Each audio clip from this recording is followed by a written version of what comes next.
Hello everyone, I hope you're doing well today. In this video, we have a ton to go over for Star Citizen just about the end of 2025, IAE. We have, of course, the IAE podcast, which, I have mixed feelings on. We have some official updates to pricing for some RSI ships, as well as the unveiling of the probably biggest patch of the year, 4.5, with some of the biggest features we've been waiting on, and I think that's going to be super exciting. So overall, it's going to be an excellent end of the year, and we're going to talk about a lot of that in this video. Now, before we get started, if you are enjoying the content and you want to follow all of these Star Citizen updates, feel free to subscribe. I do have channel memberships open if you wanted to go the extra mile, and feel free to join the community Discord. I'll have a link for that down below, and I would absolutely love to have you there. With that out of the way, though, let's get into all of the news for Star Citizen. All right, now starting this off, I wanted to get into some of the just general IAE news. Now, first off, of course, the RSI Salvation and Perseus have both been officially revealed at this point. So we have some behind the ships here, as well as a nice trailer for the RSI Perseus, which also includes a massive teaser for the Vandal Mauler, which was actually pretty cool to see. Outside of that, though, we know the official prices of these two ships. The RSI Salvation is 55 war bonds, 60 credit, and the Perseus is 700 war bond, 800 credit, as well as there's going to be a new starter pack. It's a Salvager starter pack, which will have the Salvation with LTI, and then it's going to be 6375 war bond. Not too bad, honestly. I think it's a good thing to have a new starter pack with this ship. Now, we also have a new referral bonus. This is something that I do not really care about at all, but if you want a Star Kitten Dragonfly and you want to give a friend a Star Kitten racing outfit, then you can go ahead and use your referral code. Again, not super up my alley at all, but if that is, then this is a great time to do it. Now, I did really quickly want to talk about the Talking Shop podcast. Now, I would love to hear your thoughts down below on this because I think this is super disappointing compared to what CIG had done last year.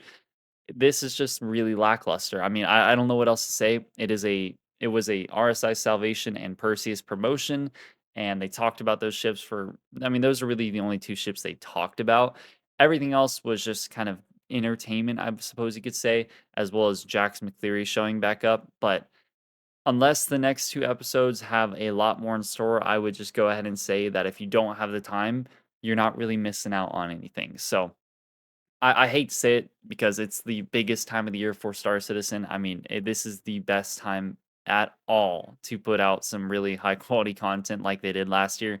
And it just does not seem like they're doing that outside of the behind the ship stuff. So I would go ahead and say that it's not the best thing in the world. I'm honestly a little disappointed with what they did put out this year, but at the very least, we have something. So I will try and appreciate that. All right, now moving on, I wanted to go ahead and correct myself from last video. I went ahead and said that this roadmap update on Wednesday was not going to be probably much more than just some updates to the release view, and I could not have been more wrong, and I'm very happy I was. Now, if you haven't heard already, we are going to be getting 4.5 next month, or what should be next month, rather than like a 4.4.1. Now, typically they would do a .1 patch after a big patch like Nick's patch, but of course, I think they're trying to actually end the year off with a bang, and I'm so happy they're attempting to do that. Now, is there some possibilities that there's some things that go wrong and then we're left with a broken build over winter break? Yeah, and we'll talk about that in a little bit here. But let's discuss the good side of this, and that is what is actually in this 4.5 patch. All right, now before we move on to all of the stuff that is in 4.5, I did really quickly want to introduce you to something that is really cool and I am really proud to say is going to be the first partnership on the channel, and that is Pigeon Spaceport. I think we can all agree that Star Citizen has some of the best in-game ship models we've ever seen before, and that's why I think it's really cool that Pigeon Spaceport brings them to life at a very high level of detail. Pigeon Spaceport uses injection molding technology with ABS as the primary material. And as you can see here on screen with these Scorpius models, they look incredible. And these wings articulate as well. So if you want to fold them in, fold them out, it's totally up to you. And they do it at a really high quality. And I really do appreciate that. I think it's also worth noting that there are 45 accessories that come alongside these models to make sure that you can customize it the way you want. Now, alongside that as well, we also do have three color options for the Scorpius. We have Avalanche, Stinger, and Standard, and all three generally do look incredible. Now, alongside that, the ship will come with a full metal base stand and it has collection grade wooden packaging. But if you did decide to pre order early, you can get a extra numbered wood base stand that does look pretty awesome, as you can see on screen. Now, Pigeon Spaceport is an officially licensed model manufacturer by CIG. So that means the models you're getting are going to be as close to the in game models as humanly possible, and not only that, but I think that generally just gives the buyer more confidence knowing that the company that we all back does in fact support the people that are making these spaceships. And I think that's really cool. They also built the Retribution and Port Olisar for Beacon and CitizenCon in the past. As you might have seen these pictures on screen, they look incredible. And although these models aren't for sale, I think it goes to show the detail that they put into these models. Now, the final production sample will be coming soon, and I will have a hands on showcase on the channel. But if you'd like to, you can pre order now for free shipping and no import tax fee, as well as the especially numbered wooden base stand that I showed you before that looks really, really sleek.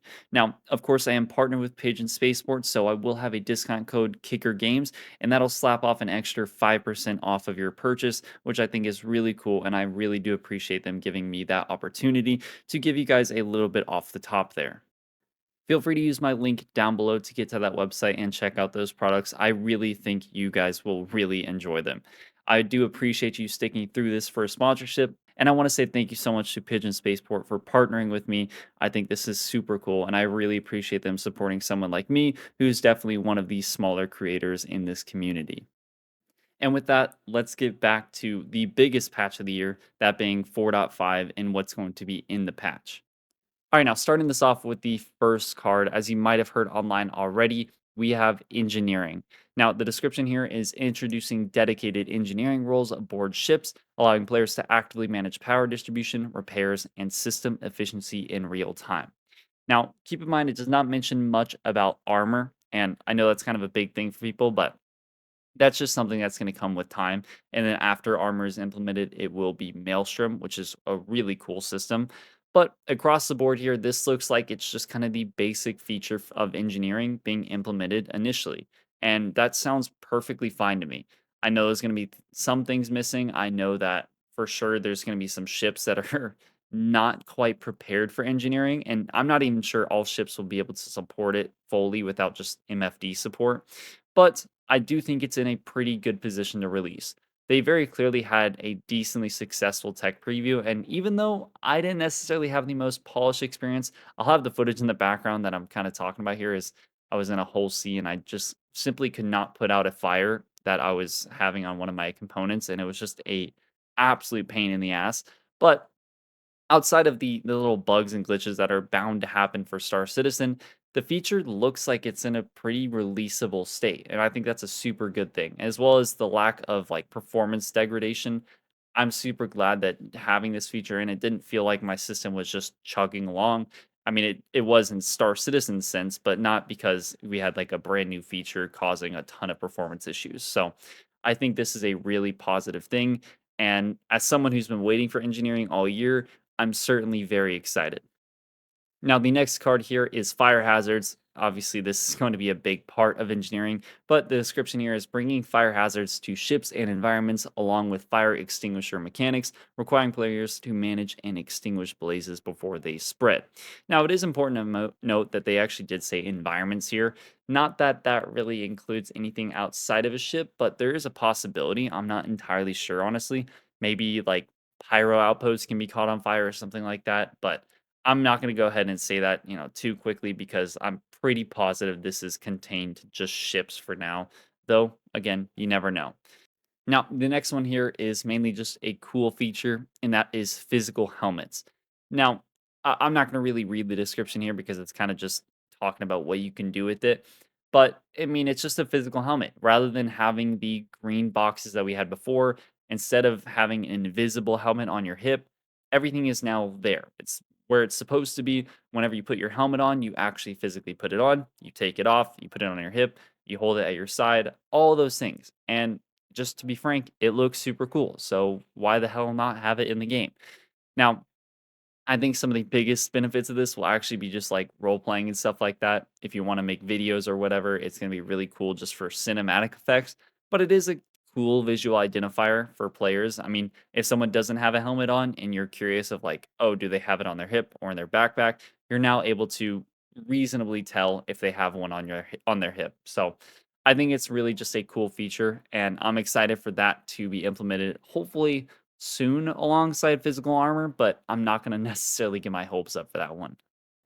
All right, now moving on, we have a pretty small one next, and that is new barrel attachments. That is implementing a host of new barrel attachments with a scorch slash tweaker power levels, as well as a new tactical volt flashlight. What I'll say here is that I appreciate the variety. I really do. I honestly would love to have way more attachments and whatnot for weapons than we do now. And I think this is a step in the right direction towards that goal. Now, what does the tactical volt flashlight do? Who knows? Maybe it's just a flashlight that it goes on volt weapons, or it has like a cool special ability. I don't really know at this point. Though, again, I'm just happy to see some more variety in this game because I think in a lot of spaces it does in fact need it.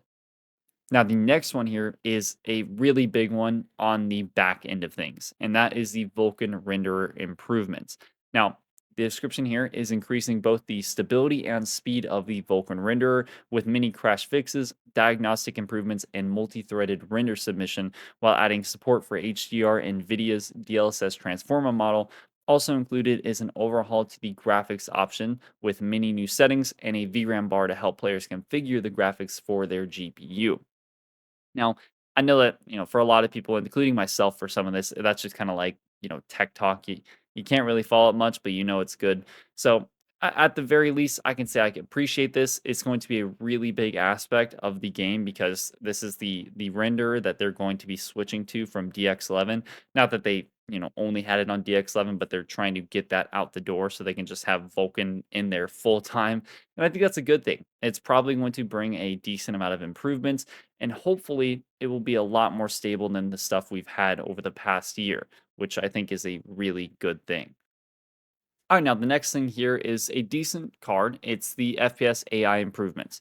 Implementing improvements to FPS combat AI for smarter decision making, refined perception, and more reliable reactions in combat. This includes better cover use, grenade targeting, friend or foe checks, group awareness, and animation sync support to make encounters feel more tactical and responsive. Now, I did not get my hands on this really at all for the tech preview. As a matter of fact, the only things I really heard about were the performance issues and the glitches that were going alongside it. But what I will say is that this year, AI in general has gotten a lot better to fight against in combat. So, to hear that we will have a whole host more of FPS AI improvements sounds like a pretty good deal to me. Will it be completely noticeable? I'm not entirely sure. I really don't know, but I do think that any improvements at this point are good improvements because, I think we've been making some really good strides towards some better combat, and this is probably another one. Now, the next thing here is, the classic for 2025, and that is some new hairstyles. Now, the best part here is that in the middle here, you can very clearly see a familiar face, and that is Jared. Now, I guess at this point, everyone can just be Jared in Star Citizen. That's pretty fun, I suppose you could say. And then there's those other two hairstyles, which I'm not even going to try and kind of explain what those are. Either way, I mean, if you're into the whole character creator stuff, this is obviously going to be some pretty exciting news. And, if you just want to be Jared in Star Citizen, you can do that at this point, and that is pretty fun. Now, outside of that, that really is it for 4.5. But truthfully, this is a really good looking patch. All right, and the one thing I will say that is not present in this release view is a sort of narrative or storyline, sandbox activity, whatever you want to call it. Just one of the things we typically would have in one of these big patches. It does not seem we're going to have in 4.5. I think I'm pretty okay with that for the most part. Now, there is still time to, of course, change that because this is simply the first roadmap update for this update. So let's not pretend like they can't add some things in the meantime. But would I be mad if they didn't have some sort of sandbox activity or something like that? No. I think having one big patch at the end of the year dedicated to features is probably not a terrible idea. I would love to hear your thoughts on what you think about the 4.5 patch. I'm super excited for it. I am curious though, are you worried about it being left in a bad state over the winter break? This thing releasing in Q4 2025 is a very cool thing, but I know a lot of people do get kind of worried about that because, CIG in the past has left bad patches online for quite some time over the winter break. So I am curious as to what your thoughts are on that one. The last thing here that I have officially speaking is a brand new armor set from the sneak peek of the week. Alongside that, it looks to be a new like med gun type of thing sitting next to it. So I'm not sure what that's about necessarily, but I think it does look pretty cool. The armor set looks clean, and maybe there's some medical changes happening for 4.5 or just a new med gun. Who really knows at this point? But I am curious as to your thoughts on this and if you have any speculation as to what this could be. Outside of that, I think we're all just having some fun with IAE. I think it's gone pretty smooth so far, and I'm super pumped for the Drake Clipper. Something about that ship just like grabbed my heart when I first saw it because of what it offers and how it looks. It's just kind of stupid ugly, but I love it for that. I'm just excited for the rest of IE and to check out these ships and just have a good time. I want to say to all the US friends, happy early Thanksgiving. I'll let you know again in the next video, but just wanted to say that. And thank you so much for watching till the end. I know that this is my first sponsored segment. This is my first partnership in general, and that is a huge milestone for me. And I appreciate every one of you that has helped get me to this point. And I hope that I can, introduce you to a pretty cool product as well as give you a little bit of a discount code. And again, that'll all be in the description if you do want to check that out. There's no pressure at all, though. Thank you so much to not only you guys, but Pigeon Spaceport for this opportunity. I really do appreciate all of you. And thank you for watching. I hope you have a wonderful day, and I will see you in the next video.